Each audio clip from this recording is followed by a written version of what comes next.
মোনালিসার মুখোশ খুলে দিতে দুর্দান্ত প্ল্যান সাজালো কম্পাস। ফেসে গেল মোনালিসা।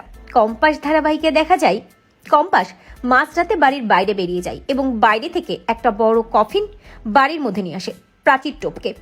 ভেতরে মেঘমালা এবং রাশ্মিকা দাঁড়িয়ে থাকে, তারা কম্পাসকে হেল্প করে আর ওই কফিনটা ধরে তিনজনে মিলে আস্তে আস্তে টেনে সরানোর চেষ্টা করতে থাকে আর একটু আধটু আওয়াজও হতে থাকে। অন্যদিকে ঘরের মধ্যে বিহান কম্পাসের জন্যই খাবার রেডি করে আর ভাবতে থাকে যে বিহান চৌধুরী, বউকে অনেক বকাঝকা করেছো, ভুল তো নিজেই করেছো, বউকে ভুল বুঝেছো, তবে এবার তো বউয়ের মান ভাঙাতে হবে তোমাকেই। বড্ড বেশি রাগ করে আছে তিনি, তাই রাগটা ভাঙাতেই হবে।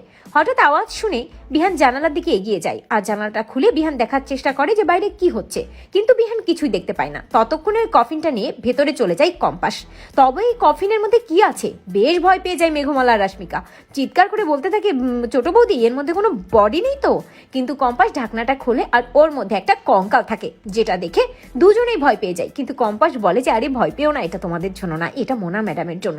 এমন কাণ্ড কারখানা করবো না ওই রোবটের মতো, মোনা ম্যাডাম দেখবে কি করে, নিজের ফাঁদে নিজেই ফাঁসবে আর তারপর নিজের মুখে সবটা স্বীকার করবে, মোনা ম্যাডামের মুখোশ খুলে যাবে।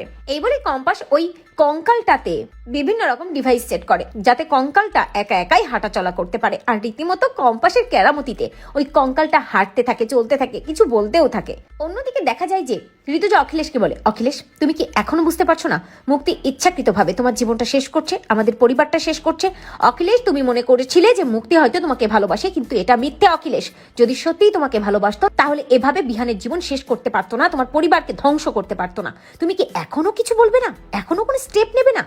আমার মনে হয় এবার অখিলেশ ডিএনএ টেস্টের সময় এসেছে, এবার আমি নিজে দাঁড়িয়ে থেকে ডিএনএ টেস্ট করাবো। ঠিক তখনই সেখানে মুক্তি আসে, মনে মনে ভাবে মেঘনা চাইতেই জল, এটাই তো চেয়েছি, এটাই তো বলতে এসেছি যে যাতে ডিএনএ টেস্টটা হয়। মুক্তি ওই নাটক করে অখিলেশকে বলে, হ্যাঁ অখিলেশ ডিএনএ টেস্টটা করানো খুব দরকার। ঋতুজাকে এবার হ্যাঁ ঋতু এটা বলার জন্য এখানে এসেছি, আসলে ডিএনএ টেস্টটা করা খুব দরকার যাতে সবার সামনে এটা প্রমাণিত হয়ে যায় যে সেনাপতি অখিলেশেরই সন্তান। নয়তো সেনাপতি আমাকে সবসময় বলে যে মা এবারই তো তোমার কোনো দাম নেই, তোমার কোনো সম্মান নেই, সবাই তোমাকে কেমন কেমন ভাবে, আসলে আমার তো স্বীকৃতি চাই, তাই না? অখিলেশ তুমি প্রেশারের ওষুধটা খেয়েছো তো?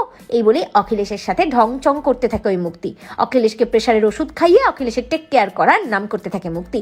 এসব কিছু দেখে ঋতুজা ঘর থেকে বেরিয়ে যায়, ভাবতে থাকে যে দুর্ভাগা হচ্ছে এই অখিলেশ, অখিলেশ যেভাবে ফেসেছে ওর জীবনটা ধ্বংস হয়ে গেল।